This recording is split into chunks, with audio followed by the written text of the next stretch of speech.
من شيء حتى تنفقوا وما تحبون وما تنفقوا من شيء فإن الله به عليم. நீங்கள் நேசிக்கும் பொருள் என்று தானம் செய்யாதவரை நீங்கள் நன்றி அடைய மாட்டீர்கள். நான் எந்த பொருளை செலவு செய்தாலும் அல்லாஹ் தஆலா அதை நன்கறிந்தவனாக இருக்கிறான்.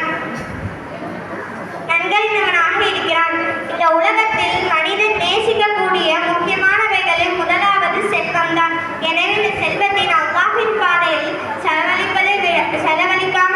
செலவழிக்காமல் இருப்பது நாம் நன்மை அடைய முடியாது. பொருளாசை நிறைந்த இந்த உலகத்தில் தர்மம் செய்வது என்பது மிகவும் அரிதாகிவிட்டது. மரணித்த பிறகு எந்த பலனும் தராத இந்த செல்வத்தை அல்லாஹ்வின் பாதையில் செலவழிப்பதை விட மனிதன் சேர்த்து வைப்பதுதான் மிகவும் அக்கறை காட்டுகிறார். நபி ஸல்லல்லாஹு அலைஹி வஸல்லம் அவர்கள் கூறியுள்ளார்கள், பேரிச்சம்பழத்தின் ஒரு கிண்ணத்தை தர்மம் செய்வதை கொண்டு உன்னை நரக நெருப்பிலிருந்து பாதுகாத்துக்கொள் என்று கூறியுள்ளார்கள். அதாவது ஒரு மனிதன் தன் செய்யும் சில தவறுகளுக்காக மறுமையில் நரகம் செல்லக்கூடிய நிலை ஏற்படும்.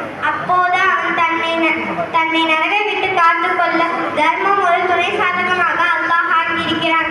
தபூக் யுத்தத்திற்காக நபி ஸல்லல்லாஹு அலைஹி வஸல்லம் அவர்கள் பொருட்களை சேகரிக்க அறிவிப்பு செய்தார்கள்.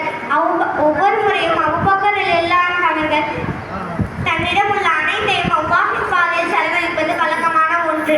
இந்த முறை உமர் ரலியல்லாஹு அன்ஹு அவர்கள் தன்னிடம் உள்ள அனைத்தையும் கொடுத்து அபூபக்கர் ரலியல்லாஹு அன்ஹு அவர்கள் முந்திவிட வேண்டும் என்று நினைத்து நபி ஸல்லல்லாஹு அலைஹி வஸல்லம் அவர்களிடம் வந்து கொடுத்த போது, உங்கள் குடும்பத்திற்காக ஏதேனும் வைத்திருக்கிறீர்களா என்று கேட்டார்கள். சிலர் என் குடும்பத்திற்காக மட்டும் வைத்துக் கொண்டு மற்ற அனைத்தையும் கொடுத்து விட்டேன் என்று பதிலளித்தார்.